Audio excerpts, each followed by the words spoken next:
Hi, I'm Riziki with Afrofusion Television. I'm here at Union Station at B. Smith's Restaurant, and in a couple of minutes we'll be interviewing Roger Ross Williams, the first African-American director to win an Oscar.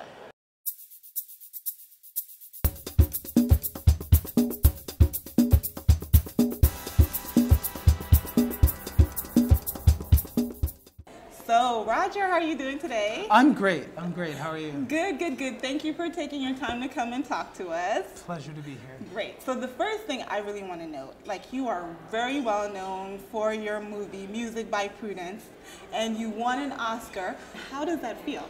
That moment when your name is called at the Academy Awards and you're sitting there and the weight of history and the weight of the moment, it's so overwhelming. You feel it right there? You feel it. Okay. You feel it. Do you feel it even before the event starts? Are you like... Well, you know, leading up to the Academy Awards, there's a week of events. Mm-hmm. So by the time you actually get to the Academy Award, you're so prepped because you've done so many red carpets every night. Okay. But there's nothing like the Academy Awards. There's nothing like that. It's such a major event. Prudence and I spent 2 hours on the red carpet. Just arriving, doing interviews. Prudence sang on the red carpet. Really? It was pretty incredible.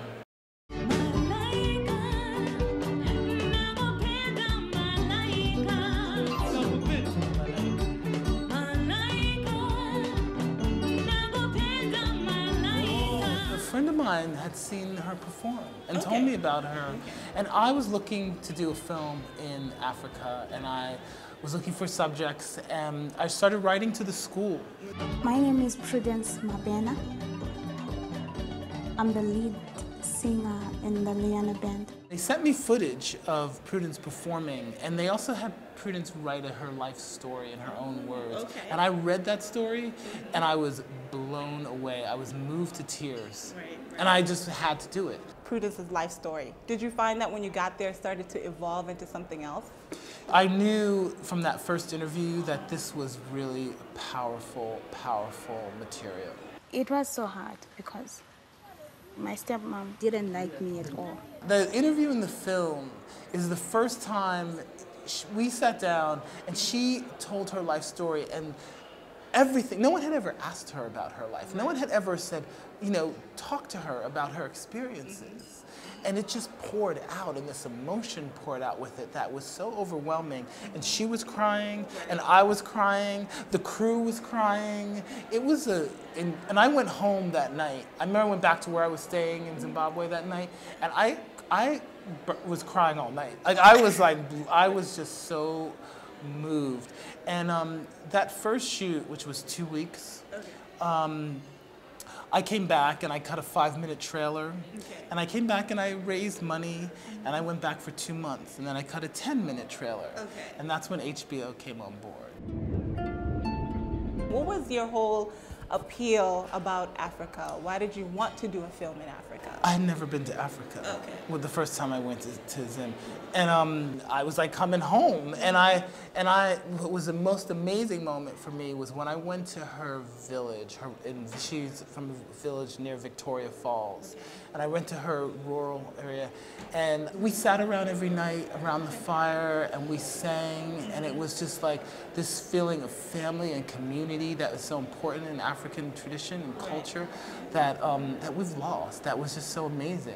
I just felt that singing could change something. Prudence is the most hopeful, positive person, and she's been through just incredible suffering and incredible abuse. And you know what? She sang, she was like, you know what? Life is going to get better. Life is going to get better. Life is not always going to be so hard. You have to go through, Prudence says in the film, you have to go through the hard times to get to the good times. Yes, yes. And she always had this hopeful attitude.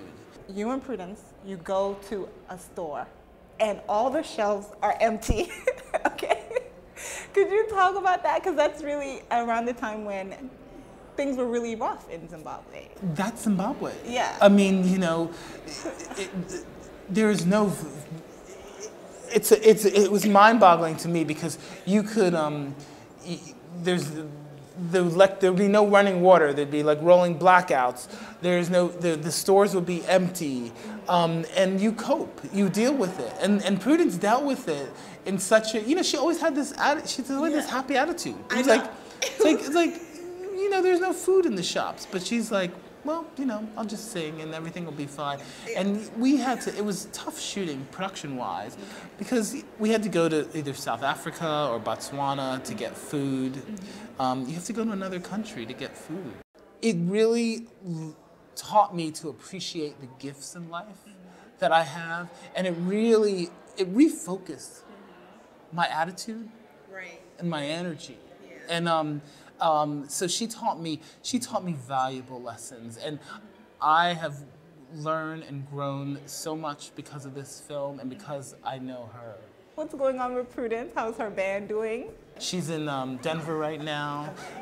Her spine is curved, so Denver Children's Hospital has generously offered to sponsor surgery to put metal rods and rebuild her spine so that she can breathe better, and that because her organs would collapse because her spine is so crooked. So her life has been profoundly changed.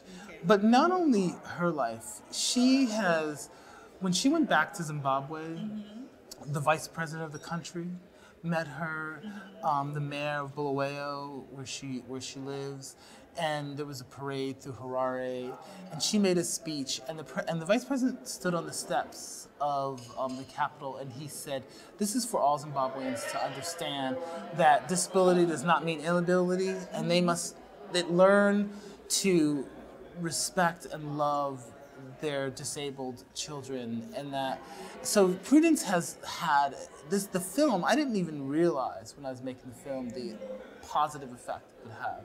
What is up for you next? I understand that you have some projects going on in East Africa. Yes, I'm making a film in Uganda. Okay. I was there in August. I'm there in a couple of weeks. Okay. And I'm very excited about it. It's about evangelicals and the evangelicals' influence on the country and what they're doing there. So it's very exciting, and I'm excited to be back in Africa. I really want to tell the stories of not just African Americans, but the stories of Black people and our culture and our experiences. And because I was fortunate enough to win an Academy Award, I have an opportunity now to bring those stories that aren't being told to the mainstream, to venues like HBO, and work with organizations like Sundance Sundance is looking for alternative voices. They're looking to tell those stories. It's just that they look out there in the world and they're not finding a lot of filmmakers. And when I'm in a room of filmmakers, there are no people that look like me in the room. There are no African Americans in the room. And we have to do something to change that. I think that film schools need to recruit more African Americans, that this is a career possibility. We need to encourage the arts and filmmaking because we're storytellers. We're storytellers by nature. Right. So we need to really work that. Well, we are happy that you are a vessel for that, pretty much. We're going to use you as a vessel for you can show us what to do. And we thank you for your time, and good luck on your trip, and be safe, okay? Thank you. I will.